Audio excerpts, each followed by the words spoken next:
नमस्कार दोस्तों, स्वागत है आपका डॉक्टर संजय वेब के यूट्यूब चैनल में। दोस्तों आज मैं doctor Sanjay Sinha, technical analyst working on new web since last 27 years. आज हम लोग डिस्कस करते हैं निफ्टी के बारे में। तो चलिए हम लोग निफ्टी के चार्ट पे चलते हैं। ये हम लोग का निफ्टी का आवरली चार्ट है और जैसा हम लोग आवरली चार्ट में पिछले वीडियो में डिस्कस किए थे कि हम लोग का एक जिगजैग पैटर्न जो 13 डेज का था, नेक्स्ट एक्स वेव बनाने का नेक्स्ट जो जिगजैग था वो हम लोग का 28 डेज का था और फिर से यहाँ पे एक डबल जिगजैग कंप्लीट करके फिर से हम लोग एक्स वेव में ऊपर कंटिन्यू किए थे और ये एक्स वेव भी था, उसका सबऑर्डिनेट वेव भी हम लोग का जिगजैग के पैटर्न में था और एक्स वेव रफली हम लोग का 12 दिन का कंप्लीट करके फिर से नीचे कंटिन्यू किया था। तो पिछले वीडियो में हम लोग जो डिस्कस किए थे उस समय हम लोग इस पॉइंट पे थे और यहाँ पे आप लोग से डिस्कस किए थे कि हम लोग का रेंज बाउंड के था। पिछले मंडे के बारे में बताए थे कि ऊपर 18,000, 20 या 30 तक और नीचे फिर से नीचे कंटिन्यू होने की संभावना और आप लोग को शॉर्ट करके ही चलने कहे थे और ऊपर का स्टॉप लॉस ये बताए थे और इस स्टॉप लॉस में शॉर्ट पोजीशन बनाने की कोशिश करने कहे थे। और जैसा आप लोग को बताया था कि पिछले वीक हम लोग का नीचे ही रहने की संभावना था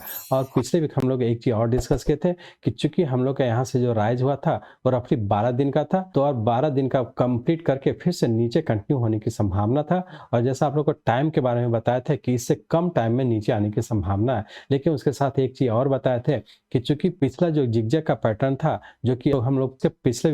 वीक डिस्कस किए थे कि हम लोग का यहाँ से शार्प फॉल होने की संभावना था जो कि रफली हम लोग का 3 दिन में नीचे आया था, लेकिन उसके रेस्पेक्ट में हम लोग यहाँ पर डिस्कस किए थे चूंकि एक्स वेव कंप्लीट करने का जो नेक्स्ट करेक्शन होगा वो इसके रेस्पेक्ट में यहाँ जो शार्प फॉल हुआ था उसके रेस्पेक्ट में स्लो होगा, लेकिन यहाँ से जो जिगजैग का पैटर्न कंप्लीट किया था उसके रेस्पेक्ट में शार्प फॉल होगा। मतलब बहुत ज़्यादा संभावना था, जैसा आप लोग पिछले वीडियो में डिस्कस किए थे कि हमारा रफली 10 से 12 दिन से कम समय में नीचे आने की संभावना है। अब हम लोग यहाँ पे देख पा रहे हैं कि यहाँ पे जो फॉल हुआ था ये हम लोग का रफली 7 दिन हो चुका है और बहुत ज़्यादा संभावना है कि 8वां दिन नीचे कहीं ना कहीं पूरा होने की संभावना है और फिर से ये जो करेक्टिव फॉल हुआ ये इसका करेक्टिव फॉल का फिर से करेक्टिव राइज में इंटर करने की संभावना है। तो चूंकि हम लोग का यहाँ से नीचे का एक करेक्टिव पैटर्न का हम लोग का एक वेव सबऑर्डिनेट वो ये वेव कंप्लीट होने की संभावना, तो अब हम लोग ये देखने का कोशिश करेंगे कि चूंकि ये हम लोग का करेक्टिव पैटर्न का ये लेग है तो ये किस पैटर्न में हम लोग का नीचे कंटिन्यू किया है, किस फॉर्म में नीचे कंटिन्यू किया है, ताकि हम लोग ये आइडेंटिफाई कर सकें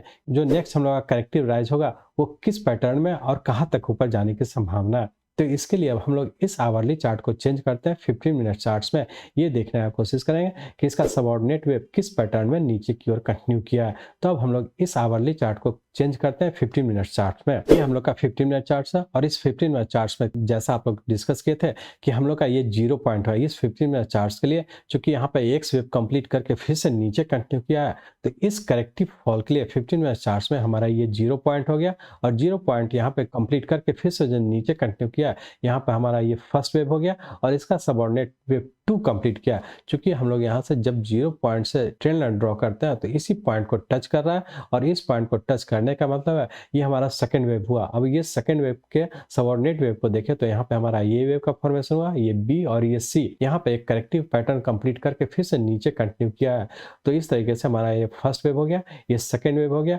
और थर्ड वेव यहाँ पे कंप्लीट करके इस थर्ड वेव का पैटर्न कंफर्म किया जो इंडिकेट करता है कि हम लोग फोर्थ वेव में इंटर कर चुके थे। अब हम लोग यहाँ से 2-4 ट्रेंड लाइन ड्रॉ करते हैं तो उसके लिए हम लोग ये जो थर्ड वेव के लिए हमारा ये 0 पॉइंट होगा और इस 0 पॉइंट से जब ट्रेंड लाइन ड्रॉ करते हैं तो इस पॉइंट को टच कर रहा है जो इंडिकेट करता है कि हमारा यहाँ पर फोर्थ वेव कंप्लीट करके फिर से फिफ्थ वेव में इंटर कर चुका है। तो इस तरह से हम लोग कह सकते हैं कि 15 मिनट चार्ट्स में हमारा ये 0 पॉइंट हो गया, ये हमारा 1 हो गया, 2, 3,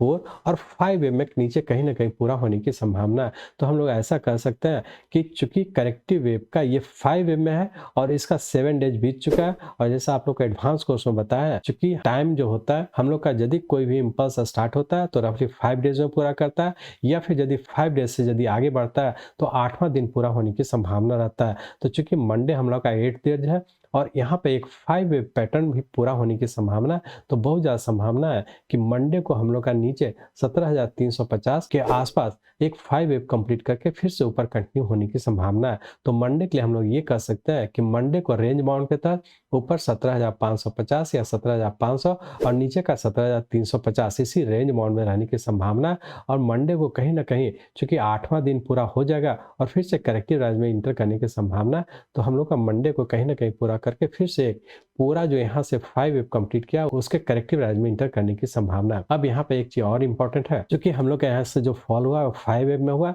और आप लोग जैसा जानते हैं कि यदि 5 वेव में एक नीचे का इंपल्स जो एक बड़े टाइम फ्रेम का ये वेव बनता है, तो वैसे केस में जो करेक्टिव राइज होता है इस पूरे का 61.8% से कम होना चाहिए। तो बहुत ज़्यादा संभावना है कि जो नेक्स्ट वीक हम लोग का करेक्टिव राइज होगा, मतलब यहाँ पर नीचे पूरा करके जो करेक्टिव राइज होगा ये पूरे का 61.8% के पास पूरा करके फिर से नीचे कंटिन्यू होने की संभावना है। तो ये जो 61.8% आ रहा है वो रफली 17,800 या 17,850 के आसपास आ रहा है। तो हम लोग ध्यान रखेंगे कि अब यहाँ से जो आप लोग शॉर्ट पोजिशन बनाए वो कहीं ना कहीं मंडे को पूरा करके फिर से करेक्टिव राइज में इंटर करें। तो अब यहाँ पर शॉर्ट पोजिशन बहुत ही कम होना चाहिए, या फिर जो ऊपर का स्टॉप लॉस रखे हैं 17,620 का, इस स्टॉप लॉस चूंकि ये 17,620 ही हम लोग का है जो कि फोर्थ पॉइंट है, जैसा कि आप लोग जानते हैं पैटर्न कंफर्मेशन रूल को फॉलो करते हैं यही हमारा इंट्राडे का स्टॉप लॉस होगा। तो हम लोग अब ये कहें कि मंडे के लिए हम लोग ऊपर 17,550 या 17,500 के आसपास शॉर्ट करते हैं,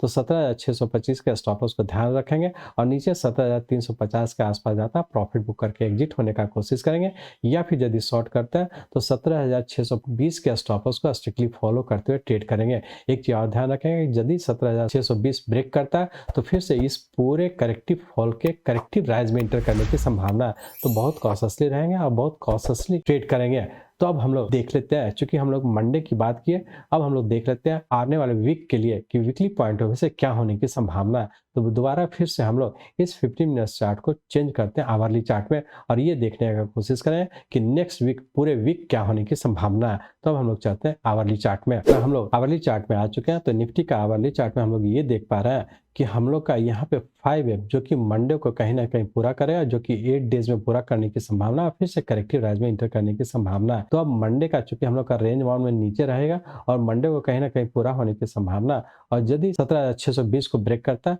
तो फिर से पूरे के करेक्टिव राइज में इंटर करने की संभावना है। तो ये हम लोग का चूंकि फिर से पहले हम लोग का एक जिगजैग पैटर्न कंप्लीट किया था, एक सेकंड जिगजैग कंप्लीट किया था, और ये हम लोग का थर्ड जिगजैग कंप्लीट होने की संभावना, मतलब थर्ड जिगजैग में रहने की संभावना है। लेकिन पिछले वीक जो आप लोग से डिस्कस किए थे उसमें आप लोग को बताए थे कि चूंकि हम लोग का यहाँ से स्लो फॉल होगा, मतलब स्लो का मतलब कि या तो हम लोग का ट्रायंगल में फॉर्मेशन होगा या फ्लैट पैटर्न में होगा, लेकिन हम यहाँ पर देख पा रहे हैं कि हम लोग का यहाँ पे एक जिगजैग का पैटर्न बनाएगा। तो इस तरीके से हम लोग का है कि यहाँ पे ट्रिपल जिगजैग का फॉर्मेशन होने की संभावना है। तो अब आने वाला वीक में हम लोग डिस्कस करेंगे, अनफोल्ड होने देंगे कि सही मायने में हम लोग का इम्पल्स होगा या फिर 3 वेव में ही आएगा। तो हम लोग इसको थोड़ा सा केयरफुली वॉच करेंगे। तो अभी हम लोग तत्काल ये कहें कि हम लोग 17,620 के स्टॉप लॉस को ध्यान में रख करके ट्रेड करेंगे और अभी भी नीचे कंटिन्यू रहने की संभावना है, लेकिन स्टॉप लॉस करते ही हम लोग का करेक्टिव राइज में इंटर करने की संभावना है। तो अब हम लोग टाइमिंग को ध्यान रखें कि चूंकि हम लोग का यदि मान लेते हैं कि मंडे को पूरा करके करेक्टिव राइज में इंटर करता है,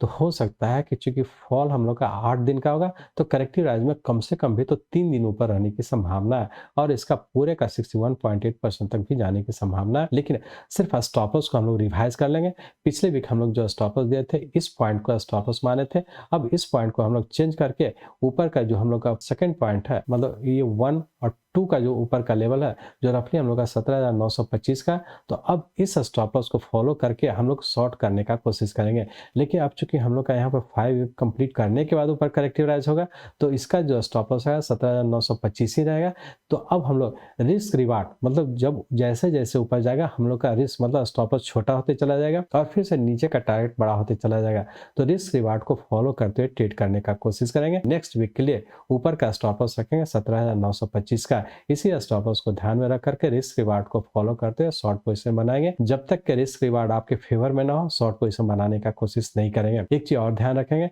जैसे एडवांस कोर्स में बताया है कि हम लोग का वॉल्यूम को भी एनालाइज करते हैं, तो देख पा रहे हैं कि यहाँ से जब 0 पॉइंट मतलब एक्स वेव कंप्लीट करने का जब नीचे कंटिन्यू किया था तो यहाँ पर स्टार्टिंग में हमारा वॉल्यूम जब हम लोग इसके पास थे, यहाँ से थर्ड वेव तक हम लोग का वॉल्यूम धीरे धीरे इंक्रीज किया, लेकिन जब हम लोग फोर्थ वेव से जब नीचे की ओर आया है तो यहाँ से हम लोग का वॉल्यूम डिक्रीज कर रहा है और हो सकता है कि मंडे को जो आएगा नीचे तो उसमें हम लोग का वॉल्यूम और बहुत कम होते चला जाएगा और यहाँ पर मिनिमम वॉल्यूम होगा जो अपने आप में इंडिकेट करेगा यहाँ से जो फॉल हुआ 5 में वो नीचे कहीं ना कहीं पूरा होने की संभावना है। तो वॉल्यूम को भी एनालाइज करते हुए ट्रेड करने का कोशिश करेंगे। तो बहुत ज़्यादा संभावना है कि नेक्स्ट वीक का जो रेंज बाउंड रहेगा हम लोग का नीचे का रेंज बाउंड के तहत नीचे 17,350 और ऊपर का 17,800 या 17,850 इसी रेंज बाउंड में रहने की संभावना है। तो वीकली पॉइंट ऑफ व्यू से कहें तो रेंज बाउंड नीचे का 17,350 और ऊपर का 17,800 या 850, लेकिन रिस्क रिवार्ड को फॉलो करते हुए ट्रेड करने का कोशिश करेंगे। इस तरह से हम लोग कह सकते हैं कि हम लोग का निफ्टी वेरी शॉर्ट टर्म और शॉर्ट टर्म दोनों टाइम फ्रेम के करेक्टिव फॉल में और शॉर्ट टर्म का आने वाला समय में मतलब आने वाला 1 से 2 वीक में नीचे कहीं ना कहीं पूरा भी होने की संभावना है। तो बेहतर है छोटा सा रेंज बाउंड में ट्रेड करें, स्टॉप लॉस को फॉलो करें, रिस्क रिवार्ड को फॉलो करते हुए ट्रेड करने का कोशिश करेंगे। मैं चाहता हूं मेरे जीवन का लक्ष्य है इस मार्केट में कोई भी लूजर ना हो। इसको आप सीखें, लोगों को सिखाएं, लोगों को मदद करिए। हमारे साथ जुड़े रहने के लिए, आज के वीडियो को ध्यानपूर्वक अटेंड करने के लिए, इसे दूसरों तक पहुंचाने के लिए आप सबका हृदय से बहुत बहुत धन्यवाद। जय हिंद।